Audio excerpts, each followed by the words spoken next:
Hello people, welcome to this video, and this is where I show this face rig. So there have been a few comments on, they wanted me to like show the insides of it, like how the joint structure looks and all that. And well, I will try to go over that slightly, and yeah, we'll see how stuff ends. Um, So one thing to notice is that this is not the final skinning on some areas. So like we can notice when she goes down, we still have a lot of collapsing around here, where the clavicles connect to the sternocleidomastoid muscle, and yeah, we're losing volume there. I have to tweak the skinning over there. Some other areas might need some tweaks as well. Maybe get some sharper creasing around here. Maybe add some wrinkly features on the head, which I will probably do with maybe a corrective joint or a corrective shape. We'll have a look. And yeah, so it's a little bit to go there still, but I think it is working quite well already. And for it at least being 100% joints and nothing else. So let's start. Let's go to the press view. And so maybe if I just show the joints. This might be a little bit confusing now because the joints are working on a front of chain shape. So what I will do now is sort of get rid of any additional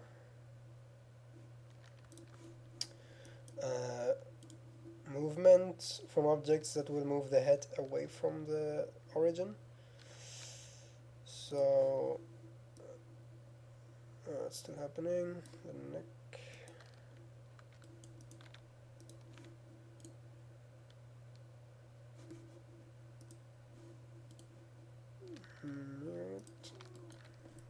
Is that it? Yeah, that's it. Okay. And I will try see if I can hide the rest of the body because we don't need that at the moment.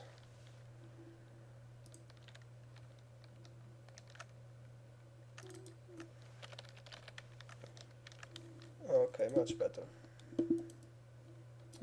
So what this facial rig consists of is a few joints and yeah, obviously joints. So what is this? Let me look up on the internet one thing before I get started a little bit more here.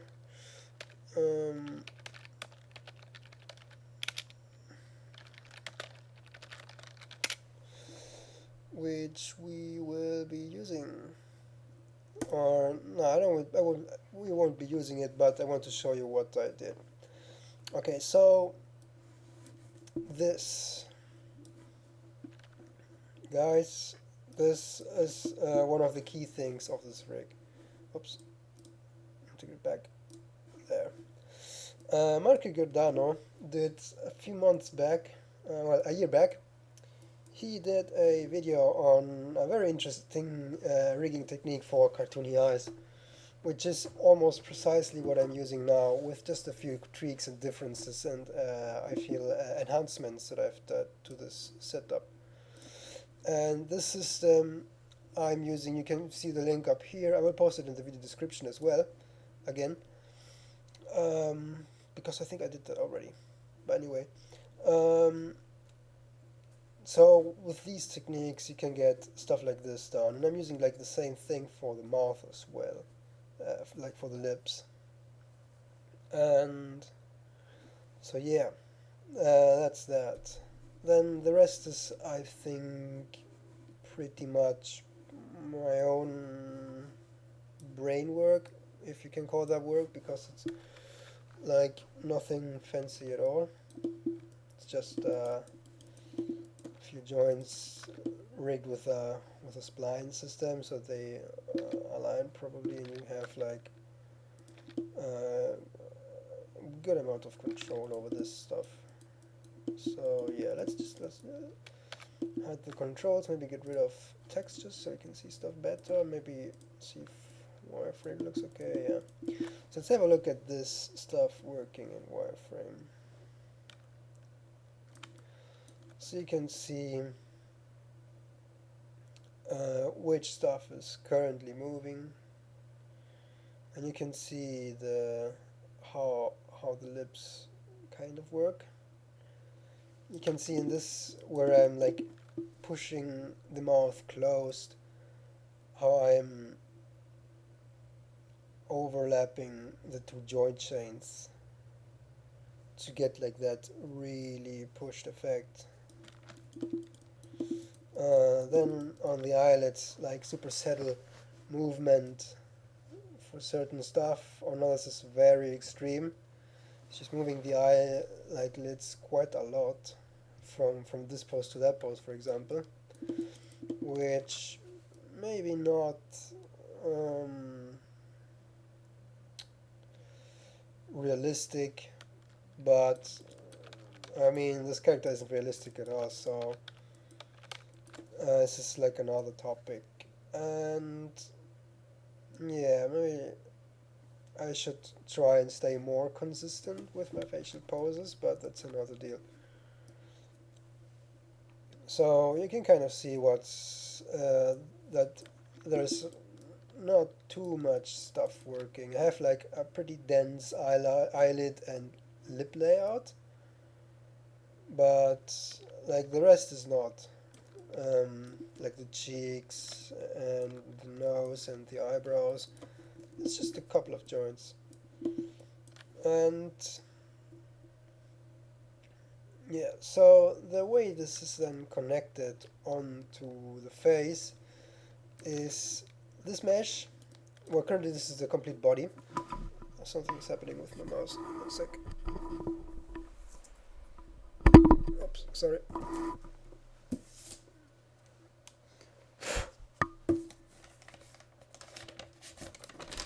I think I need a mouse pad.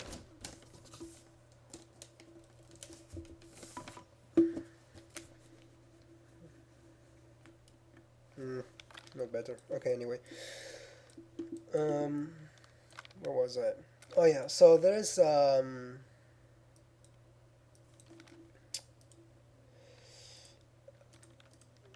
okay, I'm currently viewing. So this is the model for the face.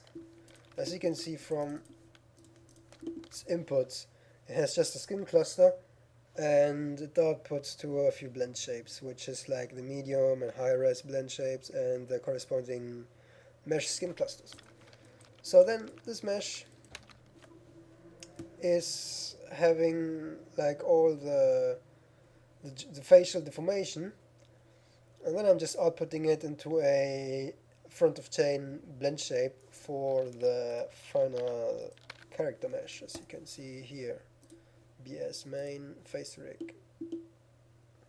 That's basically all there is. And then the way I'm connecting these joints to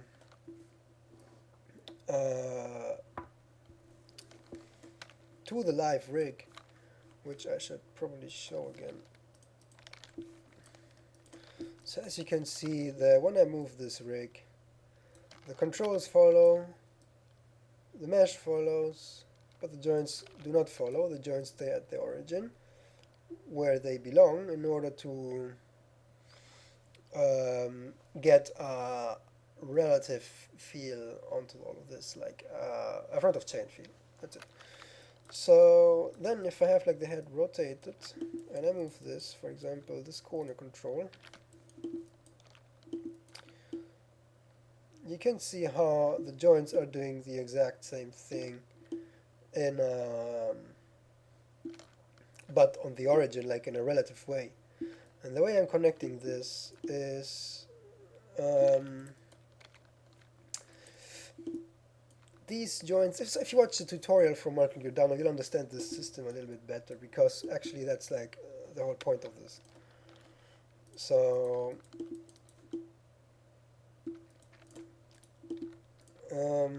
yeah, but the thing is, what he doesn't explain there, which is what I did, is the fact that I'm using this as a front of chain. You could use it. You could use that.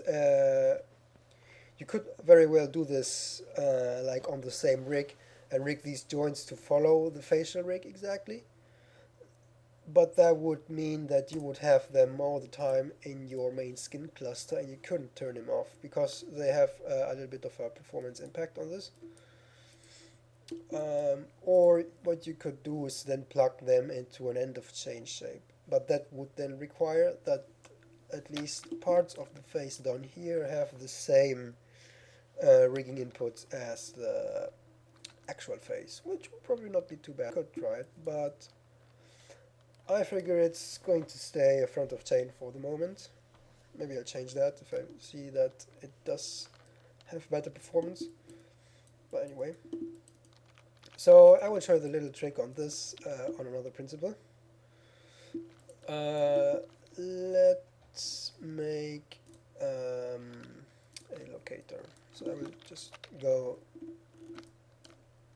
to, I don't know, let's go to this place. So we have a locator in here. Let's show the axes.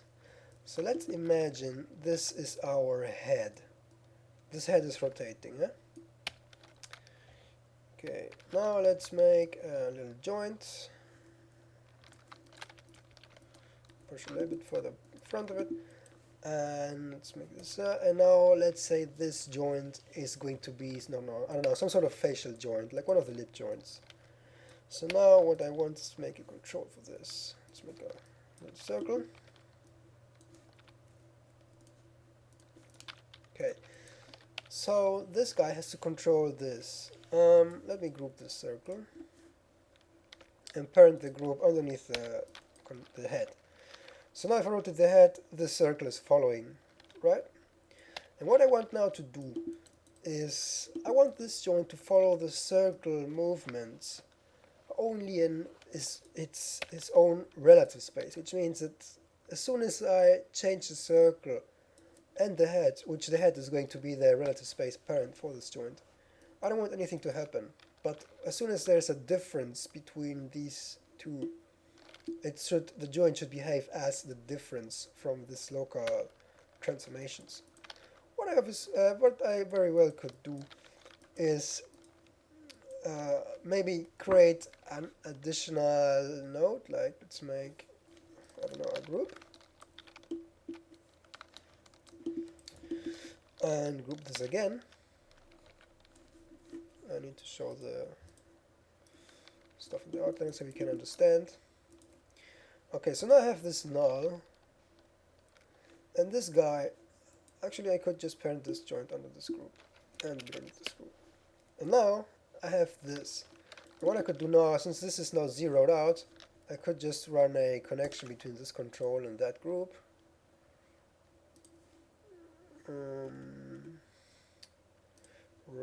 Let's translate. We just need translate probably. So now I can move everything, and if I move this, you can see the joint will move in a relative way. That's pretty much it. Only thing is, if we had a, I don't know, I wanted to make an offset system for this, you know, where I had like a UI which a lot less controls that are like an animation, or like a shitload of driven keys for these guys. I want something to happen like either have a group above these controls, like this one I have here. They have like each of these controls has an anim offset group on top of these, which I am going to be using for this kind of stuff. And or you could, you know, since this is not the same system, you could plug the animation like stuff plus this guy's transforms into this group's input with a plus minus average node, so that your plus minus average node will just like gain inputs the more different facial poses you add onto the system. It's like a similar system to what I do with the fingers. Um, you could do it like that, but I think for the moment I have the system where I will be using this offset group, so that I have this control and then this offset group on top of it, because that way I can keep the corresponding area of the mesh near to the control. If I do it after the control, like how I'm about to do this now, the mesh would move away from the control if we start to animate it with the other UI, because the control transforms plus the animation UI transforms are added after the control. So that's a reason, that's a thing to keep in mind. That's why I'm doing it not like that. That's why I'm doing it different. Let's just remove these, break connection.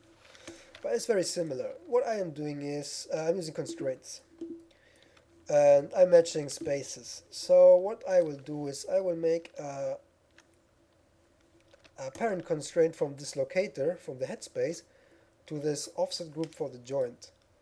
Constraint, parent, let's make that sure, yeah, everything is there. Okay, so now if we make this guy move, sorry, this was wrong.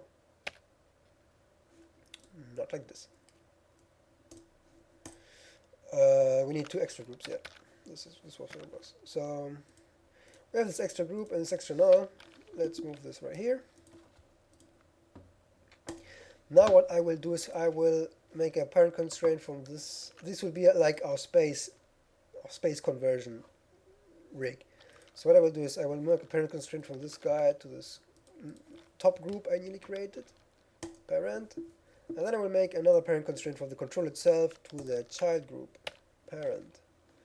Okay, and you will notice this child group has 0 transforms, and if I move this, it will still be at 0 transforms, because it's still in the same space as the head.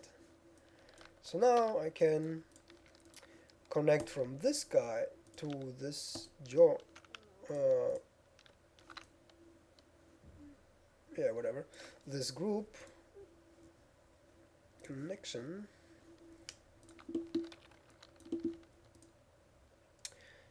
Actually, let's just do a little different thing, because this is the actual way my rigging system works, which is have the group be on the joint and the joint underneath the group. So now the group has the space and the joint is zeroed out correctly. So now we can run a connection from, what is this? Okay, from null1 to joint, and I will do translate for the moment. Translate, there you are. Okay, so now if I move this control, our joint will follow. If I move everything, nothing will follow, and if I move this control, the joint will follow. If I move the controls group, the joint will follow, and that's what we want. Because now I can animate the group on top of this, and the joint will still do what it has to do, even though it is taking direct connections. That's it. That was that. And then what you do is just like keep this under I don't know, a rig group or something like that, like an under the hood group. That's just there to convert between the world space from this guy and the local space from this guy, so that we don't have to do a connection after but before.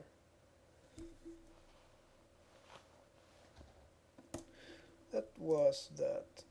Okay, let's just delete this, we'll delete this, and what the sphere was.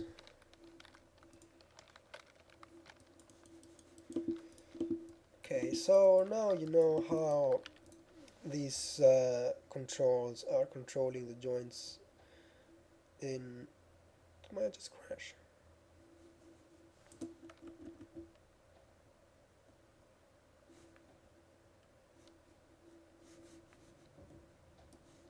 I think mine just crashed. That's just funny.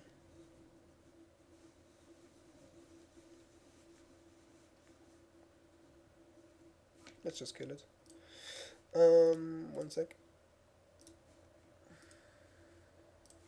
That is weird and frightening.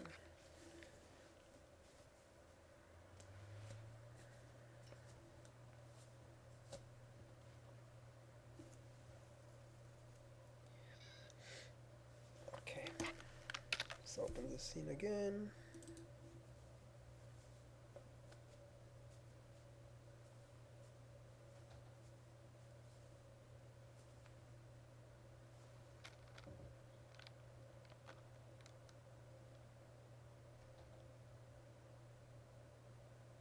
Okay, there we go.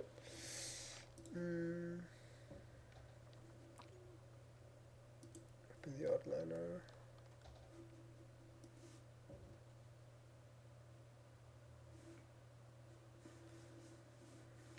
Something is very strange at the moment. I'm quite afraid. Anyway. Okay, so where was I? Yeah, I was explaining this. So yeah, now we can see how this moves the lips and the control and the joints are on the origin. Yeah. Now what I could show is, let's just mute these transforms again.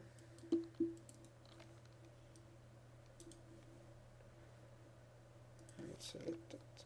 Ah, not on this pose. On this one. Let's select it. Okay. So, oh, she's still doing stuff.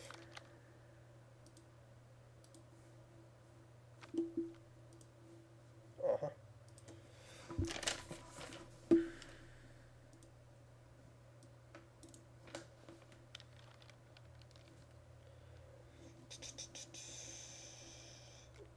Nah, mute. Okay. Sorry, this video is a little bit like, go away. Stretching, but anyway. Yeah. So the way these things work is I am sampling joints on curves, and I'm rigging those curves with these controls.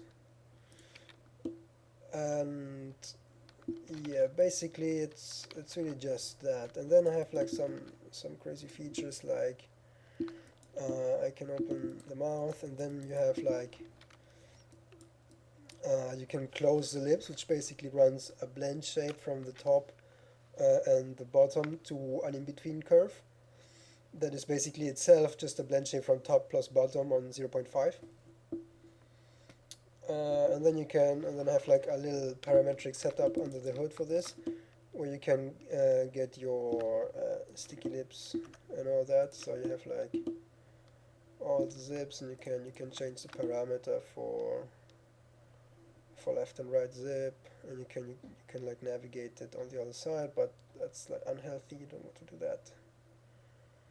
But you can get it quite close to, I don't know, maybe like that, and then you can do this other one like that. And then obviously you cannot open the jaw as much, so let's close it a little bit, so that you can get a nice feeling of this kind of kiss shape. And then if you make this guy smaller, which is basically just scaling down the sample curves, you can get even a little bit of pressure under this, and then you push it forward, and then there's your kiss mouth. Then this, for example, that piece here, this is happening from these guys, which are basically themselves, so these outer cheek joints, which are basically themselves just curve samples. And I have like a specific skinning for this guy down here, where he is affecting this area, and what happens is he is rotating a little bit. So if I show these guys local rotation axis,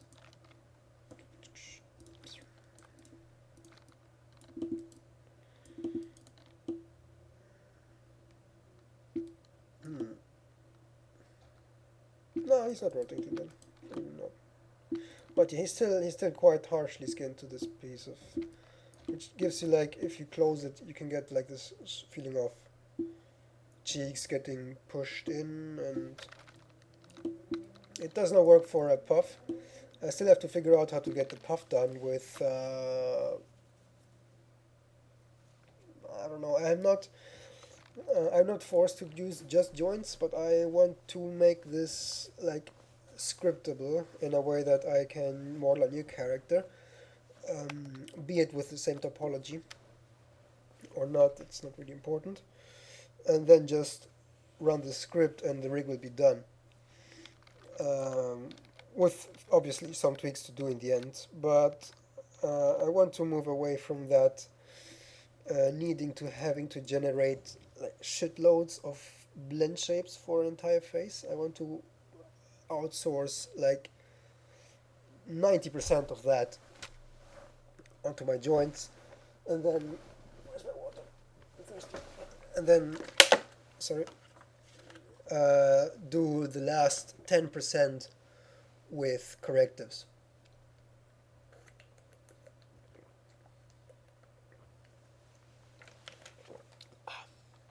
So there you go. As you can see, still a little bit of work to do. I want to design a nice facial UI, where you can get rid of all of these guys, and just have like very few controls over here that can get you like most of the way already done, and then you just have to go in here and do a frame by frame tweak if you have to. So just to quickly mold in the facial poses, and then I want to do stuff like I did for the hands. Probably you saw this video already. We have like this hand control here that has like different poses that can get achieved, and you have like offsets. You can offset like a pose from left to right or from right to left. And yeah, I want to get this tool implemented. Actually, this is not tool. This gets generated with my rigs, because I've hard baked these poses into the script, and then obviously they don't quite match up with the character depending on how I oriented the joints. So I have to. Sorry, the music is disturbing.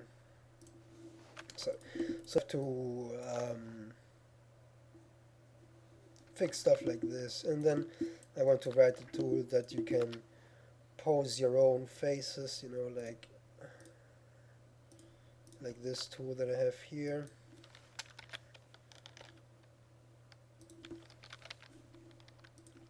That basically allows you to.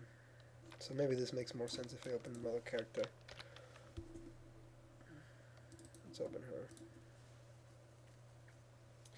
Well, so you can like sculpt the poses with these controls and then store them in this tool and then run them. But obviously, this tool, as you can see, is quite primitive. It doesn't have any like how's this called, like it doesn't make any screenshots of the character and saves them as icon files so you can press and know what the fuck that is. So I don't know. I figured there's some crazy tools out there that can get you. I can help you more than this, but this is my little version for now. I'm already using another one for the moment. So yeah, let's just look. So now I generated these poses with this other princess character, and I want to see if what happens if I apply them to this character. And you can see it doesn't look too different, because let me see some. Maybe the eyebrows get pushed a little bit too far down on this one, but the main movement is pretty much the same, which is also something that I really value, because then I can really like pipeline all of this, as long as the characters are slightly similar in facial proportions. So yeah, let's try another one. Let's try this dude.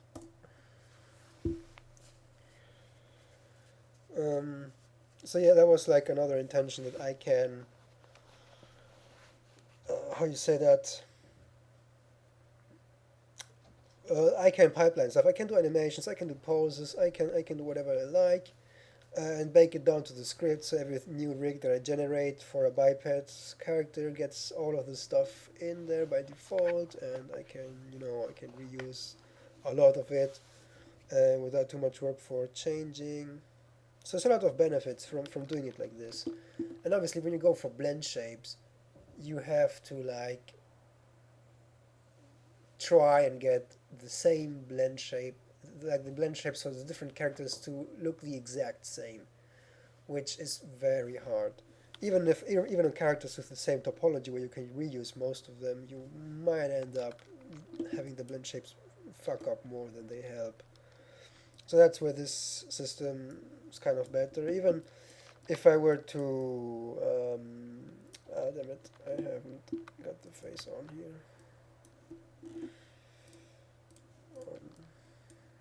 Even if I and then also if I were to maybe reduce the amount of joints that I use for eyelids and lips, this stuff could even be outsourced to a game engine if the character was an adequate resolution because it's just joints. Yeah, so that's like let's try this guy.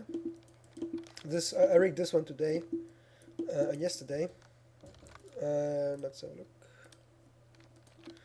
And you can see it's not too bad. It already gets like that feeling of stuff, and he closes the lips, kind of the M pose.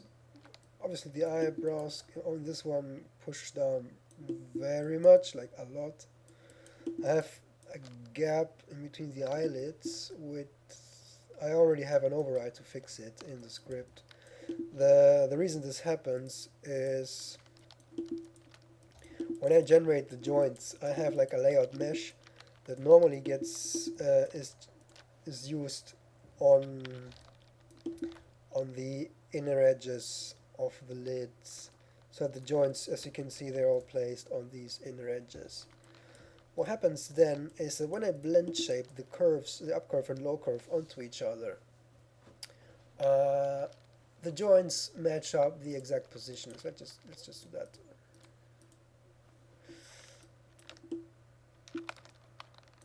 And it looks okay here, but that's the thing.